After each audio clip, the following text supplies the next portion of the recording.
तर चला झटपट पटापट अशी सोप्या पद्धतीचे मी तिळीचे लाडू तुमच्यासोबत शेअर करत आहे। आणि थंडीचे दिवस आहे आणि संक्रांत ही उद्या आहे। झटपट अशी रेसिपी मी तुमच्यासाठी घेऊन आली आहे। सो इथं मी पहिले कढाईत आपली जी तीळ आहे आपल्याला ती पटकन अशी भाजून घ्यायची आहे, जोपर्यंत ती तडतड अशी उडत नाही, म्हणजे एकदम खरपूस अशी भाजल्या जात नाही।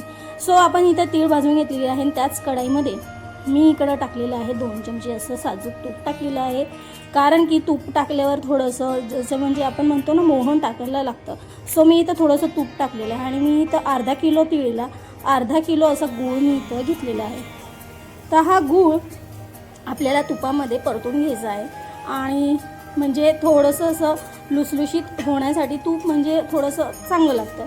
सो मी इथं तूप टाकून ज्या वाटीत तूप टाकलं त्याच वाटीमध्ये मी थोडंसं पाणी घेतलेलं आहे। जास्त अगदी पाणी घ्यायचं नाही आहे, कारण की जास्त पाणी टाकल्याने पाक तयार होत नसतो, लाडू खराब होतील। सो अशी पद्धतीने मी हे लाडू केलेले आहे। तुम्ही बघू शकता पाणी टाकताच जे गूळ आहे एकदम मस्त असा वितळला गेलेला आहे। थोड्या वेळाने मी याच्यात टाकलं आहे, म्हणजे पाक उकळून घेतला आणि त्याच्यात टाकली मी आहे वेलची पूड।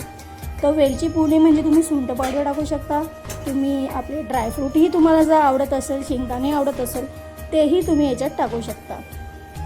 तर इकडं मस्त असा गुळाचा पाक रेडी झालेला आहे आणि मी इथं ती वाटी घेतलेली आहे ज्याच्यात मी थोडंसं पाणी टाकलं आहे आणि त्याच्यात ते जे गुळाचा पाक आहे तो आपल्याला म्हणजे बघायचं आहे की त्याची गोळी बनते की नाही। सो इथं तुम्ही बघू शकता, इथं माझी अशी गुळाच्या पाकाची गोळी बनून गेलेली आहे, म्हणजे पाक माझा मस्तपैकी रेडी झाला आहे। तर त्याच्यात मी आता जी तीळ आपण भाजून घेतली होती, सो ती तीळ त्याच्यामध्ये मी ॲड करणार आहे आणि मस्तपैकी एकदम सगळं आपलं जे बॅटर आहे तिळीचं गुळाचं एकत्र करून घेणार आहे आणि मस्तपैकी अगदी सोप्या पद्धतीचे हे मी लाडू इथं तुमच्यासोबत शेअर केले आहे। तर नक्कीच सांगा ही रेसिपी तुम्हाला कशी वाटली, लाईक शेअर सबस्क्राईब नक्की करा। आणि चला आता हे झाले आहे रेडीच, आपलं पूर्ण मस्त रेडी झालेलं आहे। आणि इथं मी म्हणजे ताटाला तूप लावून घेतलं आहे आणि आपल्याला हाताला चटके नको लागला, सो मी इथं चमच्याने थोडं असं म्हणजे जेवढ्या आकाराचे तुम्हाला लाडू बनवायचे, सो इथं तुम्ही असे लाडू बनवून घ्यायचे। तर बघू शकता एकदम सोपी पद्धत आहे।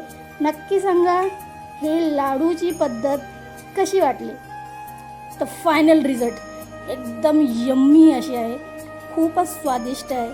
तर तुम्हा सर्वांना हॅप्पी संक्रांती, तिळगुळ घ्या आणि गोड गोड बोला।